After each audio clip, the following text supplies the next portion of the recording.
Hello everyone and welcome to the Spa-Francorchamps circuit in Belgium. A sunny Spa. It's not that often we get to say that. Glorious weather greeting the teams in the British GT Championship ahead of our annual away day. Almost always it is to the Ardennes Forest, and one of the most popular and infamous circuits in the world. And once again, the Spa circuit greets us for what's set to be a fascinating fifth round of the championship tomorrow. We've got a busy weekend, a busy day, particularly today for the British GT drivers and teams. They've already had a 60-minute free practice session earlier on today.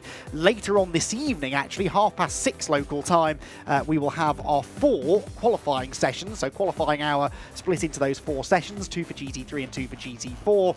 And then tomorrow, a 3-hour race, the second 3-hour race of the season, and that will bring all of the usual intriguing strategic battles that we've become used to in these 3-hour races. Of course, we had one at Silverstone earlier this season, and we are looking forward to another one tomorrow afternoon. This is pre-qualifying, formerly known as Free Practice 2, but it is called pre-qualifying, largely because if, for whatever reason, qualifying doesn't happen later on today, delays, weather, whatever it may be, then the grid for tomorrow's race would ultimately be based upon the results from this session. So it is a pre-qualifying session. It's a 60-minute opportunity, a final 60-minute opportunity for the teams to really nail down those qualifying setups. I chatted to a few of the teams in the pit lane earlier on today, and most of them were planning on doing a sort of mock qualifying run a little bit later on in the session to see exactly what sort of lap times they're capable of doing, and just how close we're going to get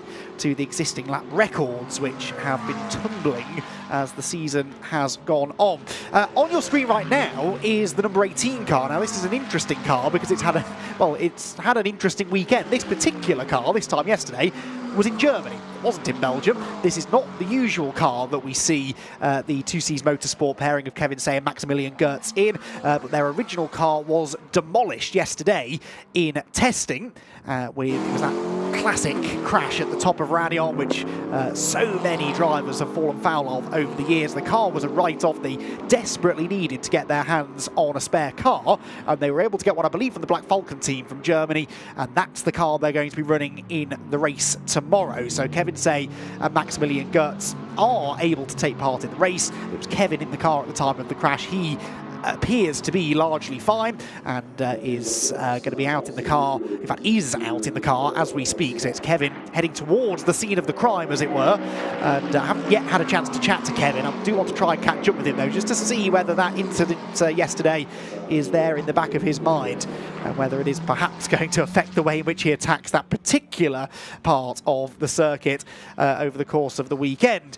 Right, down in the pit lane, we have Bryn Lucas, as always. Bryn, who have you got for us?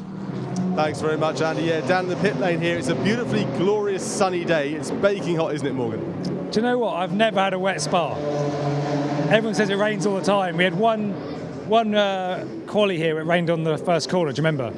Other than that, I've only ever known it like this. The source anomaly, we'll call that one. This year, then, let's cast our minds to this season. It's going pretty well for you, 18 points off. But you said to me before this session here that you need a decent weekend. Yeah, no, for sure. We know we have to have a good weekend. Has to be a podium. I think if we don't get a podium, I think it's going to be pretty tough to go for the championship. So yeah, we're all in this weekend. As your teammate just departs the pits at the moment, he's just about to drive off there, you were telling me as well that this is something you've been doing for a while now, putting tape over the deltas so you have no idea what time. And that's something that Martin does as well, so it's a trick he does. He puts this tape over the top so he has no idea what the time is, so it's more about feel.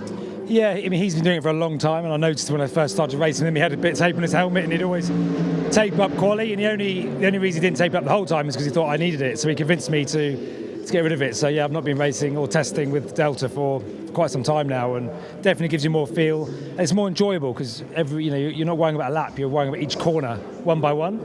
So instead of beating yourself up because 90% of the time your Delta's lower than you want it to be, you're more focused, you can feel the car.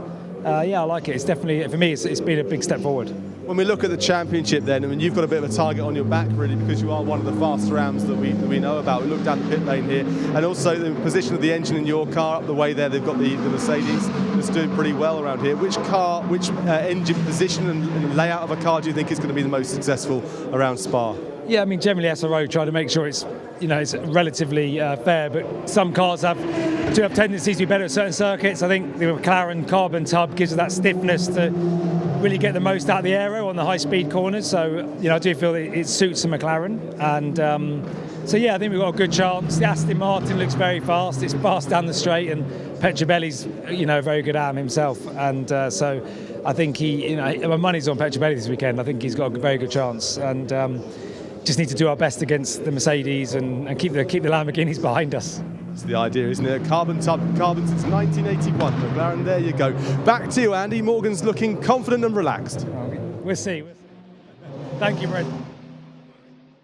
Now, you may have heard quite a loud noise, and I certainly spotted out of the commentary box window a big plume of white smoke. That is why it was the number 77 Optimum Motorsport McLaren being released from its pit box in a very energetic fashion. It's Marvin Kirchhofer, I believe, who's in the car at the moment, and he was making absolutely sure that he got plenty of heat into the rear tyres. You might not think that is all that important on such a warm day as this, but what you don't really want to do on your outlap from the pit lane is barrel off into Eau Rouge and Raidillon for the first time and suddenly find that you're at a lack of grip. So yeah, he very much got the tyres up to speed, and Marvin Kirchhofer is up to speed himself now, heading through Blanchimont towards the end of what will be his outlap in the session. So as I said, it's the second competitive session of the weekend. Free practice earlier on this morning was topped by a McLaren, actually, not this one. It was the 67 car, the Orange Racing by JMH example of Marcus Klutman and Simon Orange. Back into the pit lane, meanwhile, comes Marvin Kirchhofer. So just a quick shakedown there, perhaps, before handing over to Morgan Tilbrook a little bit later on.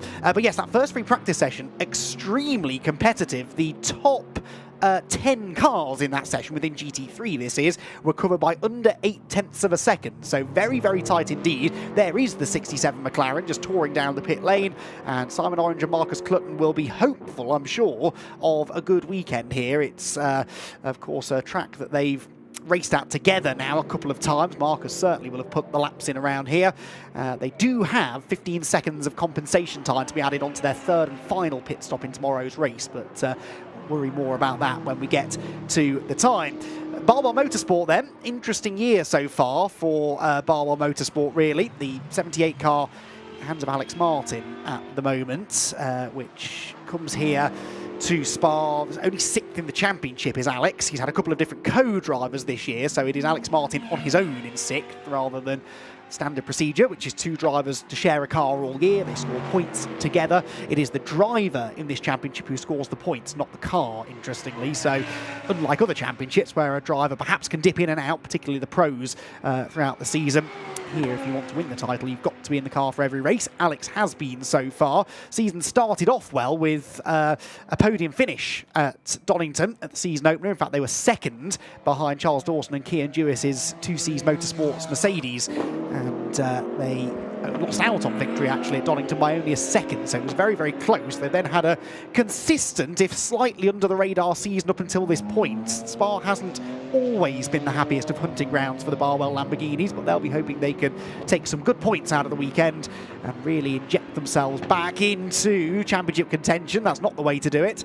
Alex Martin with 2 wheels in the gravel there, heading out of La Source. Now, I mentioned 2Cs Motorsports. It's the 42 car that still leads the championship, but Bryn Lucas, they had a disastrous time of it last time at Alton Park, and I'm sure are hoping to bounce back this weekend.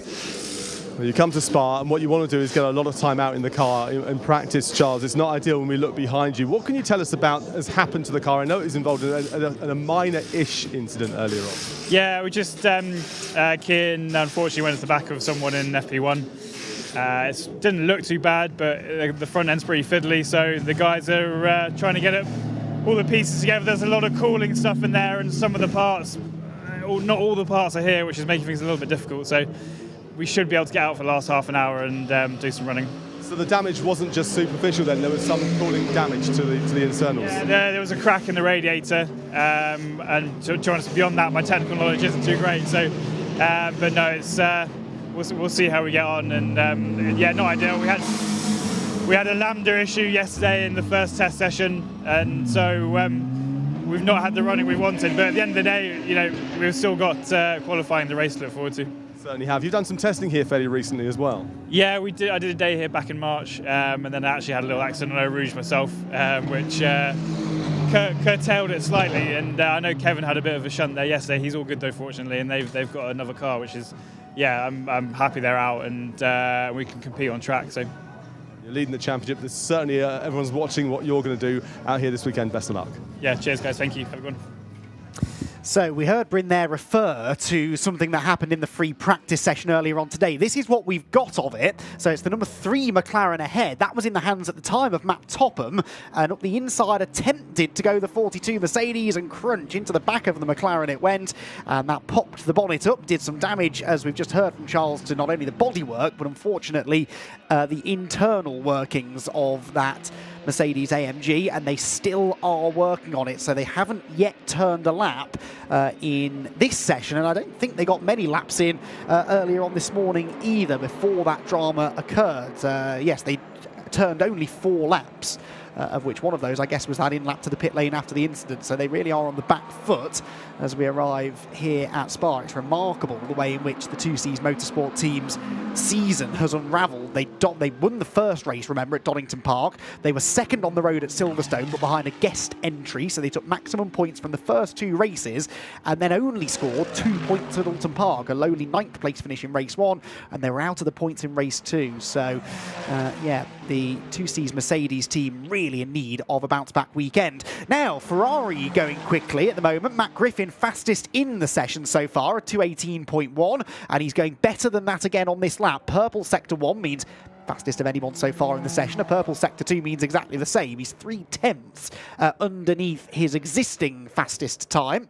And the Ferrari, which not many people have been talking about as a potential front-running team this weekend, let's see what they're able to do. It's a slight improvement in the end, 1/4 of a second or so gained, but he's 1.3 seconds quicker than anybody else so far. The car that he shares with Duncan Cameron. Matt Griffin, very much the pro, gold-graded driver out of the 2. And he heads off down towards the dip at the bottom of Eau Rouge. Brilliant sight the car makes as it flashes past our camera point there into the bottom of the hill. Crests the top of it, inches away from exceeding track limits, and Matt Griffin continues to push on. He was, or this car was, one of those very close top 10 cars in FP1. He was 5th quickest in the end, and with a 2:17.4 being the time. Well, that was a 2:17.8, so they're a little bit off the pace that we saw earlier on this morning. The fastest time set by Marcus Clutton, a 2:17.0, so we are still a little way away from that. Lap record pace, by the way, if you're interested in these sort of things, well, the qualifying lap record, a 2:15.6 in GT3. That was set by Tom Gamble last year at the wheel of an Optimum Motorsport McLaren. In GT4, this has got to be one of the, if not the oldest longest standing lap record in British GT. The GT4 lap record set by Matty Graham in an Ebor GT Maserati, which tells you how long ago that was. 8 years ago, 2017, that lap time was set. We were expecting it to be beaten in qualifying last year, but the GT4 sessions were cancelled in the end after Ravi Ramyid's big off at the top of Radion. And Ravi, sadly, has been making a bit of a habit of that because he had another big one at Alton last time out. Spoke to Ravi this morning. He's a bit sore after that Alton shunt, which cost them any chance of a race win. He was leading the GT4 class at the time in race 1 at Alton Park. And they have it all to do now heading into the second half of the season. So the 97 Aston Martin turns up through Blanchimont, and who's in this car at the moment? It's Tom Wood, quickest of the Silver Am drivers so far. And his teammate, the experienced Andrew Howard, is down in the sunny pit lane and is ready, I believe, to catch up with Bryn Lucas to have a little bit of a chat about how things are going. Popping down to see Beechdean. I like coming down here for a couple of reasons. One, it's nice to talk to you as always, Andrew. The other one is I always hope to get some of your lovely ice cream. But first of all, it's great to see you here. It's great to see you enjoying yourself, racing with a smile on your face. Do you know, it's absolutely brilliant. Spa has got to be one of the favourite circuits for all of us, no question at all. But also, it's wonderfully sunny. And you either have a good Spa weekend or you have a bad Spa weekend, and so far we've had a good Spa weekend. You said to me just a few moments ago, it is boom or bust round here. It either goes really, really well for you or the opposite. Oh, it's catastrophic. It is boom or bust. So it's either Vervier's Hospital or good result. Hopefully we'll get a good result today. How is it working with the team at the moment? Like I said, it does seem to be that you're racing with a bit more of a smile on your face this season as well. Is it a decent driver pairing and you're happy with your situation now? I think it's everything. I think at the end of the day, we'll all blame Bop and we'll all blame this and we'll all blame everything else. But actually, for me, especially at my age now, it's about the confidence and wanting to do it. And we're turning up. Tom's doing a really good job this year. He really is. Elliot, engineer, is working really, really hard. And the team are working hard. And actually, we all come away for 4 or 5 days and you just want to enjoy it. And when you enjoy it, you go faster. And of course, with your Spa-24 as well coming up too, you a bit longer time out here, you get to enjoy it a bit more. And this is a good precursor to that event for you. Sorry, I missed all Being that. here for Spa next weekend as well. Yeah, well, and also we had the prologue. So we had the test at the prologue, 76 cars on the grid. I mean, this is like driving around the Scottish Highlands at the moment. It's absolutely fantastic. And then we've got this, and then we've got Spa-24 next week. So actually, it's the perfect scenario of bedding yourself in. Normally, we turn up, we have a test, we go racing, and we go home, and it's like, oh my God, what happened? So yeah, no, it's fantastic. So you're buying a property in Malmedy, are you? Something just up the road to live in so you don't have to keep going back and forth? No. Go on. We all want to come to your place for a party one day. Andrew, very best of luck this weekend. Thanks very much. No problem. Thank you very much. Cheers. Well, I echo the thoughts of Bryn Lucas. Nice to see a happy Andrew Howard. He's not had the best of luck this year, I think it's fair to say, but Andrew, one of the most experienced drivers, certainly the most experienced AM driver on the grid as far as his British GT career.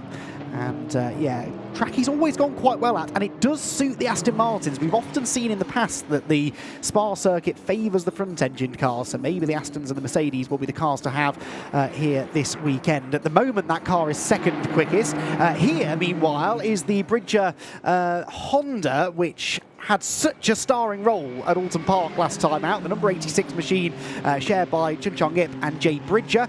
And this is the car, remember, which charged forward in the closing stages of that thrilling wet to dry second race at Alton Park. They were on the slick tyres. They were so much quicker than the cars that were on the wet tyres, but on such a narrow circuit, it wasn't the easiest of things for them to gain the positions, but they were able to come out of it with a really, really strong result in the end. And it was nice for them to be able to stretch the legs of the NSX and show everyone what it's capable of doing. It immediately became a fan favourite car when it was announced pre-season that we would be getting one on the grid for British GT.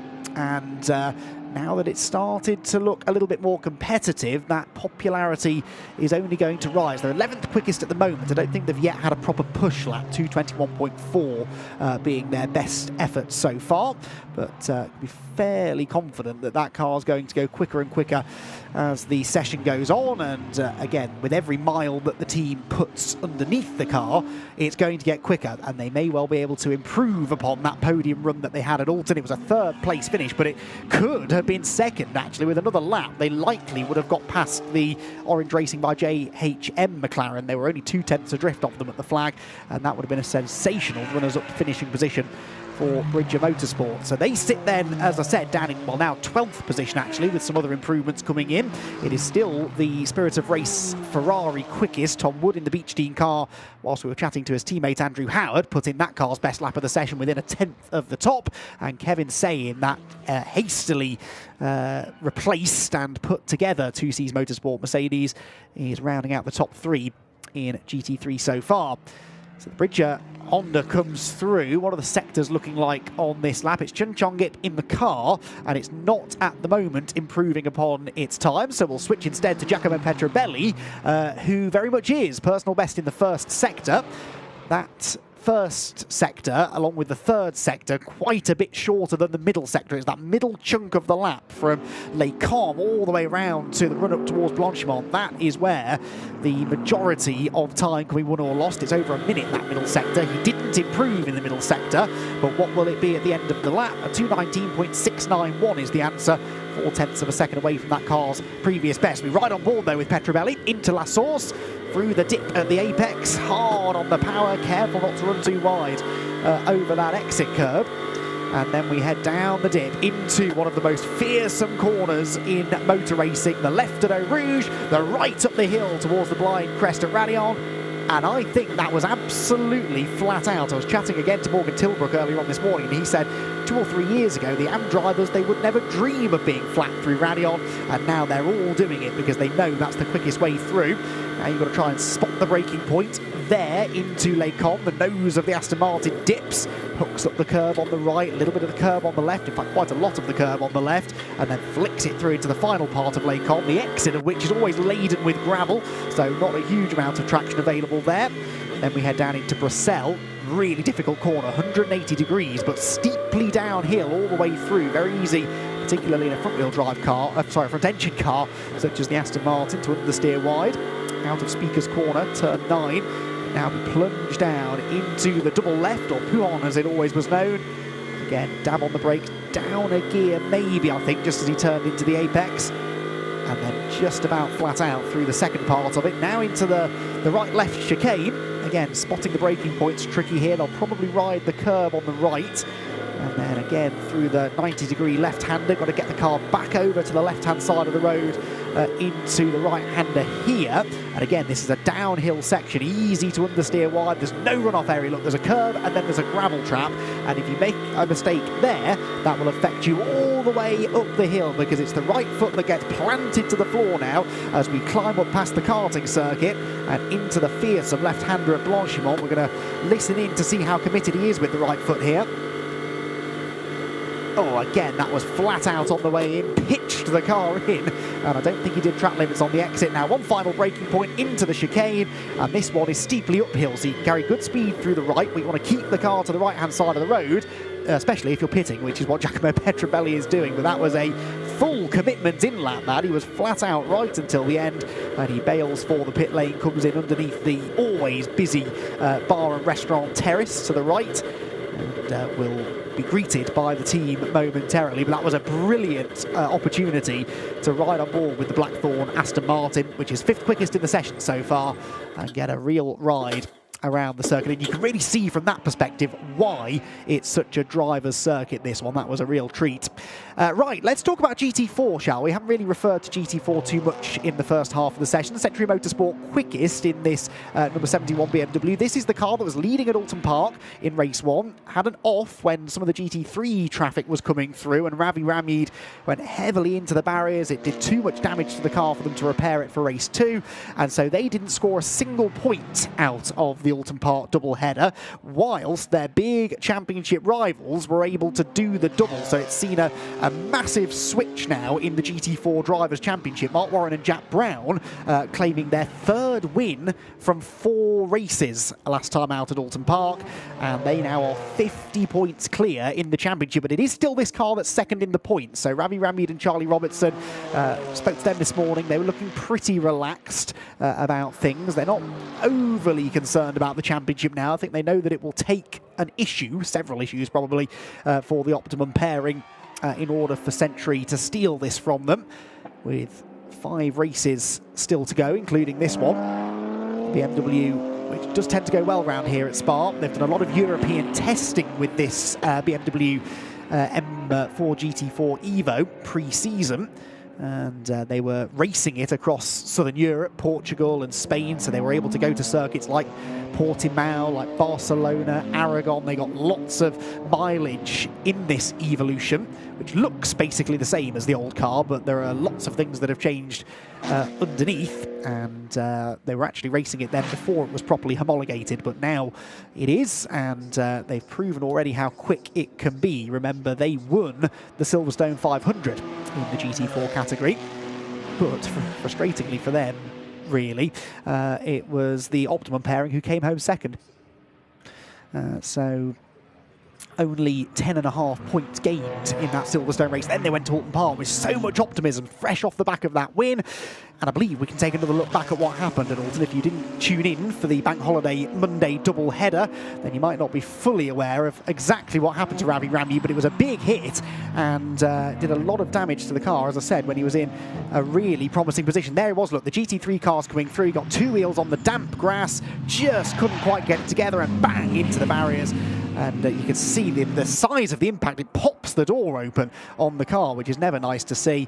And yeah, that was the major drama really in GT4. It's blown now this massive gap at the front of GT4. 50 points separate Mark Warren and Jack Brown from Ramyeed and Robertson. Their teammates, actually, Brandon Templeton and Chris Salkeld, who've had a very consistent, if unspectacular, season. A couple of podium finishes. They're third in the points at the moment, ahead of Harry George and Luca Hopkinson. So it's Optimum, Century, Optimum at the front of the GT4 table. Kevin Say has just put in his personal best lap of the session. This is Kevin still at the wheel of that number 18 car. They're giving Kevin quite a lot of seat time in this session, and that's probably deliberate because they'll need to sort of build his confidence back up after the shunt yesterday. And Kevin Say, again, pushing on. He's just gone personal best in the first sector. Fastest time, by the way, in GT3 is no longer that 2 minutes 17.8 by Duncan Cameron. It's now 2:17.694 set by Tom Woods. So the Aston Martin looking quick at the moment. In fact, we've got 2 Aston Martins in the top 5 now as well, with Johnny Adam having jumped into the Blackthorn Aston. I don't think Johnny's actually yet set a time. No, he's on his outlap, but will be one to watch. Middle sector slipping away slightly for Kevin. Slightly higher camera angle in the number 18 car, so you can really see the apexes and how committed you've got to be. And there's a very slow number 67 McLaren in front of us. That was Simon Orange, and that means that Kevin Say's chances of improving on this lap I don't think are all that high. So let's see what the time is. Crosses the line, and yeah, that cost him, didn't it? He was 3/10 off his previous best because he didn't know where the McLaren was going, and wonder whether that might be looked at by race control afterwards. Certainly caught Kevin Say's attention, that much is for certain. So down the hill we go towards Eau Rouge. Yep, absolutely flat as well, not a hint of a lift. Now that's good because that's where it all went wrong for him yesterday. So it sounds like he's over that, doesn't it? Kevin Say, a hugely impressive amateur driver, came into British GT in fine form only a few years ago, winning on debut at Alton Park. And yeah, Kevin Say, a very, very highly regarded AM driver within the GT3 class, and it sounds like he is back to full confidence, which is good to see. Here's the second of those GT4 Century BMWs, by the way. They are currently down the order slightly, aren't they? They're outside the top 5 in GT4 by the looks of it, so yet to really set a representative time. 8th they run in GT4. It is Brandon Templeton at the wheel now in this Silver Cup entered car. Remember, in the race on Sunday, the Silver Cup cars have extra time to serve in the pit stops as well, which all adds to the strategic headache that is a 3-hour British GT race that doesn't run to the same regulations as the 3-hour races over in Europe in GT World Challenge, where there's a pit stop more or less every hour. Here they are much more flexible. The maximum driver time at any given time is 65 minutes, but beyond that you can bring drivers in sort of whenever you want, and really opens up the strategy. Will make it a fascinating afternoon on Sunday, that's for sure. Following Johnny Adam here, who's slipped out of the top 5 now because Alex Martin's improved to 4th in the 78 Barwell Motorsport Lamborghini. But Johnny, I think, might be about to do something about that. This is his first flying lap in the session, bear in mind. So he's yet to fully get his eye in, but he's going quickly already. Personal best in the first 2 sectors, going quicker, perhaps we shouldn't be surprised, than his AM driver Giacomo Petrobelli. Johnny Adam crosses the line, actually stays 6th, interestingly. So no major improvement, but perhaps building for a better lap next time around. Right, Giacomo Petrobelli, I mentioned, has just vacated this car, and he's down in the pit lane now with Bryn. It's absolutely roasting down here. Just talking to you, Giacomo, saying that when we talk to the drivers up and down the pit lane, they're saying that the Aston is looking very, very fast this weekend, but the pace this afternoon's been tricky. Yeah, I think the track temperatures have gone up a lot, and even the temperatures inside the car have gone up a lot. So it's a little bit slower than it was this morning, I think, for everyone, but we're feeling it maybe a little bit more than everybody else. This morning we were looking good. I think outside, I mean, the air temperature seems to be sort of 26, 27, but the real feel's around 30. What's it like inside the car? Give us a sense of what it's like for you, the drivers, and the temperatures that are inside the cockpits. It's supposed to be no more than 32, 33 inside the cockpit, but it certainly feels like more than that. So yeah, I think tomorrow is going to be a long race, but you know, it's the same for everyone. Certainly is a long race, but hopefully a good race for you. Just give us an idea then of the struggles you're having, because you're saying a bit of sliding out there because of the temperatures. Yeah, the balance of the cars changed a little bit when the track temp goes up as much as it has. So for us, the car's actually picked up a little bit of understeer, but I think it's different for everyone. But it's generally, the tyre just doesn't quite, the tyre floats on the tarmac a little bit more, so it doesn't quite have the same level of grip. Sitting down as you'd like, but then come qualifying later on, it should have dropped a little bit by then. Let's hope so. That's the idea. Obviously, when I ask you what you think you can do this weekend, the answer is always going to be, from a racing driver, a win. That's got to be the goal. Is it a likely goal, a possible goal? I'd like to think so. I think the Aston always goes well at Spa, right? So it's a track that suits the car. Last year we got very close, then we had a mechanical, so hopefully we can make up for that this year. Elusive 20th win for Johnny Adam will hopefully be coming this way for him. Thanks very much, Giacomo. Thank you. Nice to hear from Giacomo Petrobelli there, who watches on as Johnny Adam continues to circulate, but actually not improving at the moment. So we'll switch back to GT4 momentarily and cover our championship leaders, shall we? First chance we've had to check in on the Optimum Motorsport pairing, the number 90 car of Mark Warren and Jack Brown. They won at Donington. They were second at Silverstone. They won both the races at Alton Park. That's really difficult to do, by the way, to win both 60-minute races in a double-header weekend, because you win the first one, okay, that's all well and good, but then you've got to carry this 10 seconds of compensation time in race 2, and around a circuit like Alton Park, where it's very difficult to overtake because of how narrow it is, and in such a short race as well, where you only have, give or take, half an hour to try and overcome that deficit, is very, very impressive indeed. So it doesn't happen often, the double, either in GT3 or GT4, and yeah, the Optimum Motorsport pairing were able to do that, and with the issues for Century Motorsport, they have come out of that Alton Park double-header with a very comfortable championship lead, but that puts the pressure a little bit, I think, on Optimum. It's very much theirs to lose. You don't really expect Century to suddenly be able to just magically overcome this 50-point deficit. It will take mistakes or problems for Optimum for that to happen. So the pressure more really on the championship leading outfit, you would have to say, and the McLaren pairing will be very much aware of just how important it is to finish the races. Do not pick up a silly non-finish through contact or a careless mechanical issue. So that puts the pressure on them very much. In comes the Team Parker Racing Mercedes, Ed McDermott and Seb Morris's car. It is Seb who's just completing a run. Fourth quickest at the moment in GT4. They're the only Endurance Cup entrant here this weekend. Remember, a new initiative for 2025 was this Endurance Cup, which gives teams an opportunity, if they only want to enter the longer races, then it sort of gave them a championship within a championship that they could fight for, but only the one entrant here this weekend, so they're guaranteed a class win, if you like, but they're really keen, I think, to see how they get on, how they stack up against the rest of the GT4 field.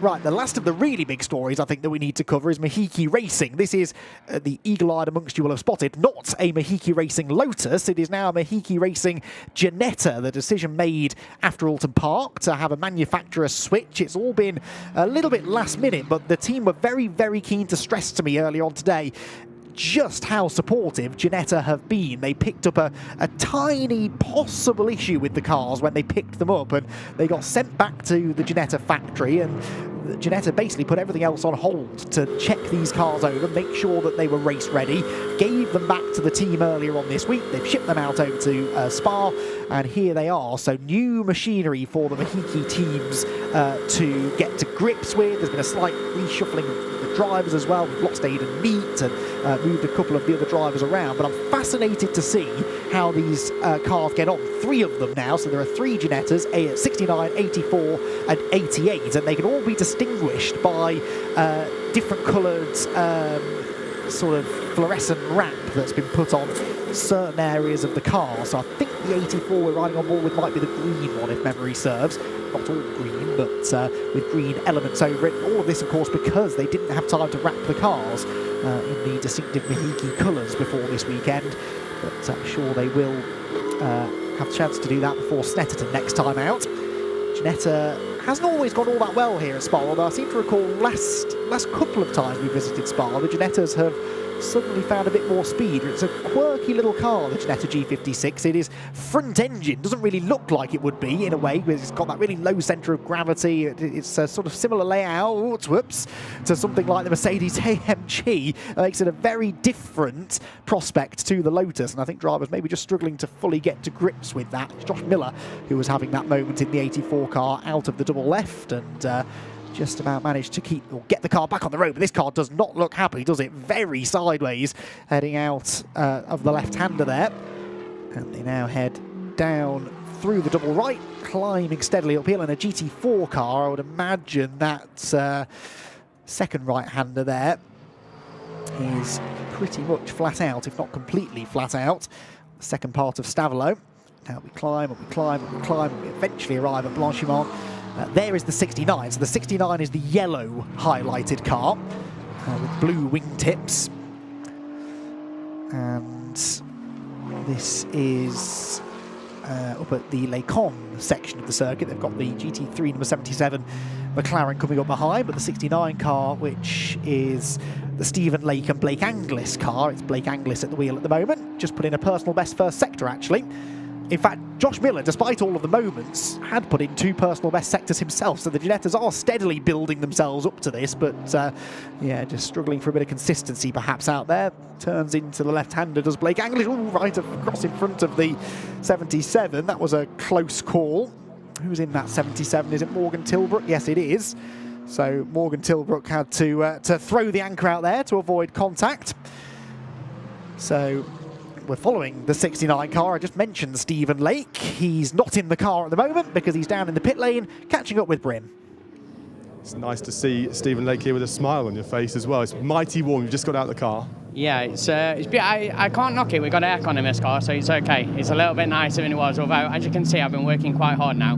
So it's been fun. Andy McKeown was just saying about how the car arrived fairly late on and had to have a slight engine rebuild as well, but Ginetta have worked really hard to bring this car to you. Yeah, the guys at Ginetta have done really well, to be fair. We made a decision, contrary to opinion, quite late to go to Ginetta, so we worked quite hard to sort of get 3 cars ready for us to actually turn up here.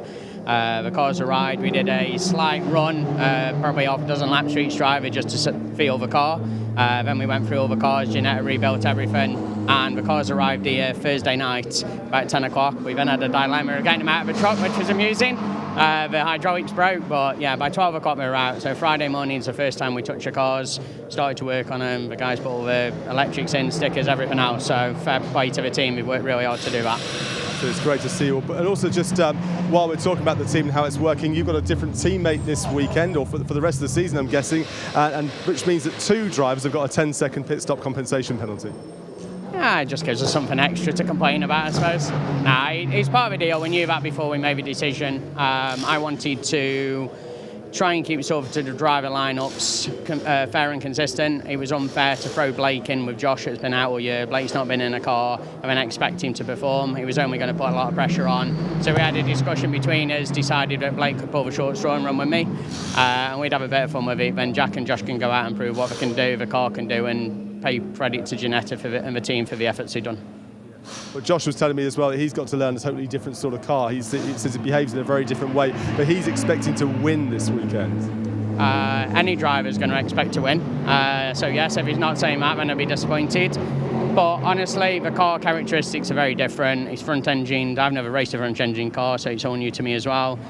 Josh did race the Aston last year, so he should be all right. He's picked it up pretty quick. From the times you can see he's doing okay. The bigger characteristic things to understand is the longevity we're going to get out of a car and the tyres and stuff like that. He's fine bolting the setup on and getting the guys to do 1 lap fast, but it's a 3-hour race, so we've got to learn to understand the car properly, get the guys to drive not at a pace, but at a sensible way, not to wear the tyres. So that's a bit we're actually working on and working with the guys for. So there's a lot to learn still, even if we're quick.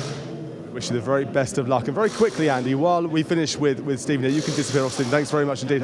Wish you the very best of luck there. Good to see 3 Ginettas. I just walked past Plowman Motorsport, Plowman's team, and Martin was in a very, very intense conversation with his team. They're struggling to find the pace at the moment. They really can't find the setup, but Martin's currently out of the car, which means Mark Smith's in the car right now. I wonder if Martin's going to get back in a while with a few setup changes to try and tweak it ready for qualifying. I'm going to find out, but I'm just putting that question to you right now. Right, thank you, Bryn. Interesting. We did speak, myself and Bryn, earlier on to Mark and briefly to Martin Plowman of Paddock Motorsport, and yeah, they said they've really been chasing a setup in that car for quite a while, not just this weekend, but sort of struggling with that a little bit at Alton as well. So they haven't quite got that car in the sweet spot. It is yeah, a little bit off the pace. Where is it? 9th quickest at the moment, and Mark Smith has just left the pit lane. He's on an out lap, so yeah, we'll watch them to see whether they do go for some push laps in the latter part of the session. We're into the final quarter of an hour of the session, so we're getting towards the time where we might expect to see some slightly quicker lap times. No one's going to put it all on the line in this session. It is only pre-qualifying after all. Doesn't necessarily count for anything unless we have a cancellation to qualifying later on. But a few teams were planning on putting on some slightly newer rubber, lower fuel, and really going for it towards the end of the session. So we'll see whether any of the lap times do begin to tumble in the now last 14 minutes or so of the session. Very wide there goes the 84 Ginetta, which whilst we were hearing from Stephen Lake, has now jumped up to 3rd quickest in GT4. So the best of the Ginettas now 3rd, and that's the quickest of the Silver Cup entries. There are admittedly only 3 Silver Cup entries, and this is the only Ginetta entered into that category, but they are quickest by quite some way, actually, of the Silver Cup cars.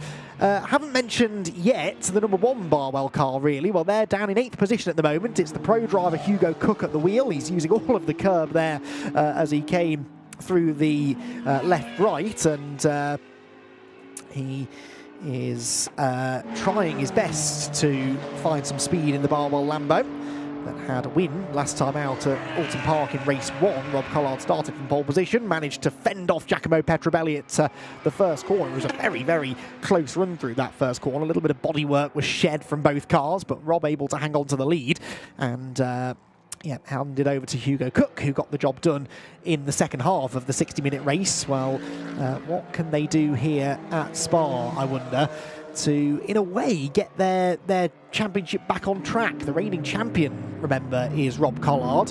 Well, he missed the opening round of the championship, so he can't win the championship this year, realistically, because Hugo Cook, who has been in the car for the whole season, is scoring points separately to Rob. So he was 4th in the points coming into the weekend, was Hugo. 53 points though, that's what, 24 off the championship lead, but 37.5 points available for winning tomorrow, so it could all change around if Barwell find their winning ways once again. Hugo moves up alongside Duncan Cameron, who's into the Ferrari now. The Spirit of Race Ferrari stays well out of the way. That car's dropped down now a little bit as others have improved. It's now 4th quickest. Quickest in GT3, Sam Neary in the Team ABBA Racing Mercedes, 2:17.601. And Hugo Cook has just had a lap time that's, I think, only just popped up into 2nd place, 21 thousandths of a second slower than Sam Neary. And this continues the trend from free practice 1. I said at the start of the programme just how how close the times were in GT3 in session 1. The top 10 covered by 0.8 of a second or so. Well, the top 3 in this session at the moment covered by less than 1/10. Sam Neary on a 2:17.601. That's 21 thousandths quicker than this man Hugo Cook. And Andrew Howard, well, it would have been I suppose Tom Wood, wasn't it, in that car, who set the time earlier on for Beach Team, a 2:17.694. So very, very evenly matched at the top. And again, we've got the top 6 covered by 3/4 of a second, with still, I suspect, some quick laps to come later on. Into the garage goes the Blackthorn Aston Martin out on track. Some good sectors coming in for the Honda, actually, with Jay Bridger at the wheel. Personal best in the first sector, and that car is quite comfortably the fastest thing in a straight line up at the end of the Kemmel Straight. So the Honda might be about to jump up from 11th place as we check back in with our lone Endurance Cup runner, the number 12 Team Parker Mercedes, now with Ed McDermott in the car. And where's Ed? He is 5th quickest in GT4 in the Mercedes AMG, which heads downhill now through the double gauche, double left, and up towards Les Fagnes, and the final little technical sequence before the blast back to home. Marcus Clutton, purple middle sector as well. So yes, I think we are now in that part of the session where cars or drivers are starting to really push on. There's been a bit of a story brewing at Century Motorsport as well over the last 10 minutes or so. Car 71 was given a 2-minute stop-go penalty. That sounds very severe, but it's quite common practice really in these free practice and pre-quali sessions. That was for exceeding track limits once too often. They came in and served that stop-go penalty, and they're now being investigated for a potential infringement of the stop-go penalty procedure. So Car 71 might find themselves in a bit of hot water here. Marcus Klupp, meanwhile, has gone to the top of the times, a 2:17.320, with an outright fastest middle sector and a personal best in the final part of the lap. Ed McDermott, who we've been following, isn't setting the world alight, but if it's a consistent enough lap, he might improve upon 5th place in GT4. He is at least going to complete the lap, wriggles the Mercedes out of the final turn, and accelerates up to the line. He needs to find 0.6 of a second, though, to move ahead of Luca Hopkinson for 4th, which he doesn't manage to do. In fact, that lap's some 5 seconds or so off the pace in the end. So no one in GT4 really improving. In fact, all but 2 of the GT4 cars are in the pit lane. One of them's on the screen now, and the other is the Luca Hopkinson Optimum Motorsport McLaren. So it's a very GT3 heavy session at the moment. That's where the quick sector times are coming in. Hugo Cook with a personal best in Sector 1. And Hugo in the number 1 car, which sits 3rd in the session at the moment, is on a bit of a push. So winding things down then in pre-qualifying. We're inside the final 10 minutes or so of what has, touch wood, been a trouble-free session so far. It's not unheard of in these pre-quali sessions for there to be a spot of drama for 1 or 2 of them, but this has been a relatively clean session so far. Right, Paddock Motorsport. We heard a bit of an update from Bryn earlier on that they're still chasing the setup. Well, this is the car circulating in the hands of Mark Smith. They've just done their personal best lap of the session, Bryn. Does that mean that they are starting to get somewhere, do you think? Well, Martin was telling me he's had a 2:17 taken away from him, so he did actually run a bit quicker. So what he essentially said to me, they've made a lot of small setup changes, nothing catastrophic, nothing that's sort of revolutionising motorsport or reinventing the wheel or anything, but they found it very, very hard to diagnose the exact problem out on track. So Martin went out at the start of the session, put in a couple of laps to try and work a minor setup change. Mark has gone out there primarily now for more time in the seat to get used to this circuit around here because he's fairly new to Spa. But every time you speak to Martin at the moment, he seems to be scratching his head a fair bit. They don't know what is exactly wrong with the setup. What he has told me, though, is they have gone on a full fuel load for this session, and they know a lot of the other teams are putting a quick sort of splash and dash, shall we say. So he says it's very hard for them to compare what's going on around them with the other teams and their actual pace. But I think the fact they've got a full fuel load tells us they might be running a little bit ahead of where they currently think they are, if that makes sense. So there is certainly a pot of gold maybe at the end of the rainbow. They've just got to find the rainbow. Right, okay.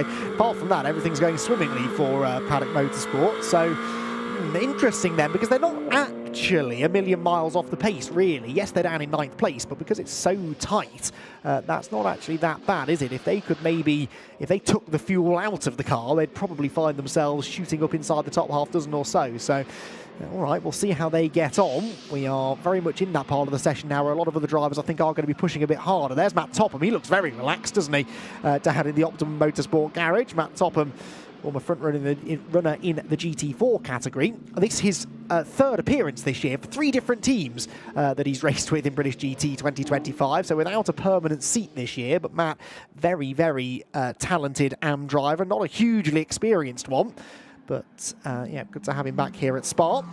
Speaking of Optimum Motorsport, this is the Optimum Motorsport car, which is, well, currently languishing down in 11th position. Now, almost every time I've looked at this car, it's been Morgan Tilbrook in it, hardly ever Marvin Kirchhoffer. Marvin did that early run, didn't he, when we chatted to Morgan in the pit lane?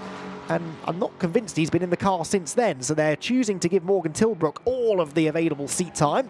Marvin, of course, with all of his European racing experience, will know the track very well, so he's not in quite such a rush to get out of there. And Morgan Tilbrook wriggles his way through the final chicane. They are down in 12th position, but I do suspect that's because the pro driver hasn't really set a lap time in the car yet, and that will be about the only GT3 car that's the case for. That was a lap good enough for 10th place, though, for Tilbrook.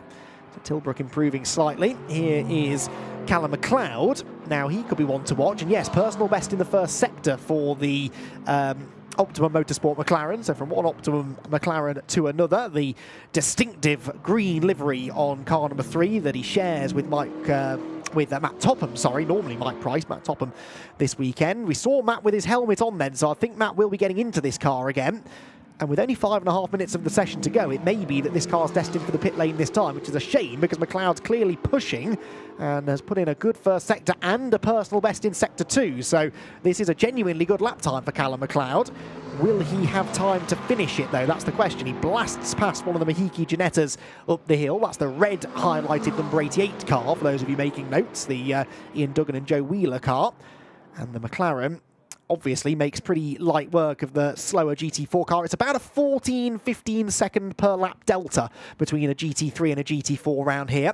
So we reckon in the race tomorrow it will only take 10 or 11 laps before the GT3s are coming round to lap the GT4s, especially if they're going at the sort of pace that Callum McLeod is. That is a personal best, and it's good enough for 9th position. Knocks Morgan Tilbrook back out of the top 10 with that improvement. Found about 3/4 of a second that time. And puts them in the window now, really. In this session, you've got the top 6 cars all within 6.5 tenths, and then it's 3/4 of a second back to Kevin Say in 7th place. The top 6 have gone for a bit more of a push lap, I think. But the track is not as quick right now as it was this morning. The quickest lap in free practice 1 was a 2:17.0 set by Marcus Clutton. Well, Marcus is quickest in this session as well on a 2:17.3, so 3 whole tenths slower, which blink of an eye stuff, of course it is, but in motor racing terms, on a competitive grid such as this one, that's quite a chunk of time to be down. So there goes the Callum McLeod car through Les Combes, and he's improving again now, so not only did they allow him to complete the previous lap, but he's on another push lap now. You can really see the state of the track there out of Les Combes. The gravel all over the road. That gets swept up at the end of every session by the marshals, only for it to end up right back where it was again 5 minutes into the next session. There's been another 2-minute stop go penalty, by the way, applied to Century Motorsport 71 car, so their running in the second half of the session has been severely limited because of these penalties. This is another track limits penalty, so they haven't even finished investigating them for the stop go procedure, and another stop go penalty has been handed out to them. Down the hill comes the car that's fastest in the session, not the driver. It's Simon Orange in the car at the moment. It was Marcus Clutton who set the time earlier on. He was fastest in free practice 1. He looks set to be fastest in pre-quali. How confident, Bryn, is he feeling heading into qualifying later on? Should always introduce Marcus as Andy's neighbour because you live very close to commentator Andy McEwen. Yeah, you see him a fair bit. There you go. Marcus, very rapid out there. You were saying that you know it's looking positive.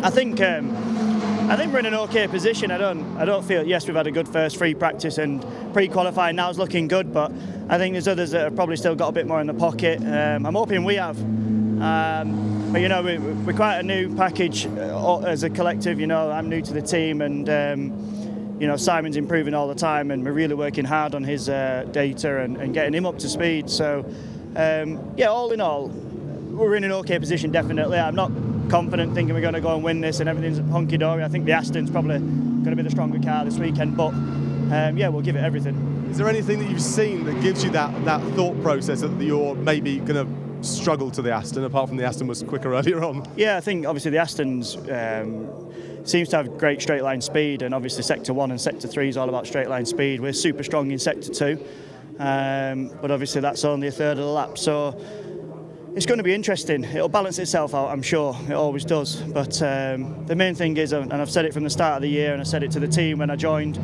we just need to collect points. You know, minimise our mistakes. You know, we have made mistakes already this year, but let's just collect some points, and I'm sure we'll be somewhere near at the end. And that's the focus. Maybe not win it overall, but you want to be somewhere about fighting up to the end. 100%. You know, there's no reason why we can't finish top 3 this year. You know, we haven't had the best of luck, but hopefully we can. You know, long term, you know, the plan is that we go on to win it. But at the moment, step by step, we've had our first podium at Alton Park, so yeah, it's looking positive. Great stuff. Good luck. Thanks, Bryn. Good stuff. Thanks, Bryn. I should stress, neighbour is a strong word. I don't think I've quite made it to the point that I'm living in Marcus Clutton's neighbourhood right now, but yes, he is from the northwest and did a lot of his early racing at Alton Park, where of course we raced only a few weeks ago, and good to see him gelling nicely with the Orange Racing by JMH team. and they have been the team to beat so far. There is the 67 car then, which with now less than a minute to go in the session is back in the pit lane, as are most of our GT3 cars. One car that I'm delighted to say isn't in the pit lane though is this one. The number 42 machine has just completed one of its very first flying laps of the session. They've sent Charles Dawson out in it. It's been patched up now at the front. They've got a new bonnet, a new headlight by the looks of it, which isn't actually illuminating on the left front corner, but the car is running. That's the main thing. And after their free practice shunt earlier on today, the 2Cs Motorsport Mercedes is back out on track. The significance of this, remember, is that this is the championship leading car, but because of a disaster last time out at Alton Park, they're only 10 points clear of the sister number 18 machine of Kevin Say and Maxi Gertz. But remember, they've had a dramatic weekend with their crash yesterday, so it could open the door for the likes of Tilbrook and Kirchhoffer, Hugo Cook, maybe Petrobelli and Johnny Adam to really get themselves into the championship conversation this weekend if 2Cs Motorsport aren't able to bounce back from all of this. You've got to spare a thought for the mechanics at 2Cs though, because they pulled an all-nighter last night. The 18 car, as I said, didn't arrive at the circuit until 2 a.m. They then spent the rest of the night preparing the car for free practice at 9 o'clock this morning, only for the sister car to then require significant repair work as well. So huge shout out to the 2Cs Motorsport crew, who have worked absolute miracles to get two cars back up and running again. Hopefully that's the last of the repair work that they have to do this weekend. That's certainly what they'll be thinking. Charles Dawson pushing on. The checkered flag is out, but if you're already on a lap at that point, then you are able to continue it. We won't see any improvements right at the top of GT3 because the two fastest cars in the session, the 67 and number 8, they're both in the pit lane. Hugo Cook is on an out lap. He's third quickest, so he's not going to improve either. The white tally mark next to the number 1 car on your timing tower means it's on an out lap from the pit lane, so not really being timed for anything meaningful. But the 42 car is still pushing on. You can see 2 green marks, so that's personal best sector 1, personal best sector 2, and Charles Dawson, he's going to be looking maybe to move into the top 10 here. Needs about 0.3 of a second or so to do so. Hammers the curb through the chicane. That was very aggressive stuff. And the team will be wincing, I'm sure, as they see him not exactly driving with a huge amount of mechanical sympathy. He does go into the top 10, a 219.295, and that's pretty impressive stuff, actually, in a car that did not run for the majority of that session. I think it only made it out on track with 10 minutes or so to go, and they have now managed to put a lap in. One other driver who's still on a lap here, by the way, is Marvin Kirchhoffer. Now, I mentioned earlier on that Optimum hadn't really put Marvin in that car yet in this session. They've given him one qualifying run at the end of the session, and he's just done an outright fastest middle sector and a reasonably good, although not amazing, first sector. It is good enough, though, to go to the top of the time. So I said we wouldn't have a change at the top, and we have, right at the death, the last car, pretty much, to come through and see the checkered flag, has set the fastest time of the session. It is not quite the fastest lap of the day, though. That is within half a tenth of the fastest lap set by Marcus Clutton earlier on. But Marvin Kirchhoffer, by nearly just over 3/4 of a second, is fastest in pre-qualifying. So it's Optimum Motorsport who celebrate at the end of pre-qualifying. They're fastest in the session. Within GT3, the Silver AM class led by Beach Team Motorsport. And then your GT4 category, Optimum Motorsport's number 90 was fastest overall and fastest of the Pro-Ams. Mahiki Racing's 84 Ginetta was the quickest of the Silver Cup cars. And as I said, Team Parker Racing looking good, obviously, in Endurance Cup. This then is your running order at the end of pre-qualifying. It is Optimum Motorsports number 77 quickest, and it's the Orange Racing McLaren second fastest. So McLaren's looking good, aren't they? Team ABBA Racing a third ahead of Barwell Motorsports reigning championship winning car number 1, with Beechdean looking strong in 5th. Then comes the Spirit of Race Ferrari, the second of the Barwell Lamborghinis, and the car that is second in the championship, 2C's number 18 car, down in 8th. Blackthorn 9th, and Optimum Motorsport complete the top 10. In GT4, Optimum Motorsport fastest again, the championship leaders, and it's the same story as it is in the points. They lead from Century Motorsport in the championship, and that was the order at the end of pre-qualify, with Mahiki Racing's 84 car 3rd, Optimum Motorsport 4th, and Mahiki in 5th. Join us later today, 6:30 local time, for qualifying ahead of the 5th round of the championship tomorrow afternoon.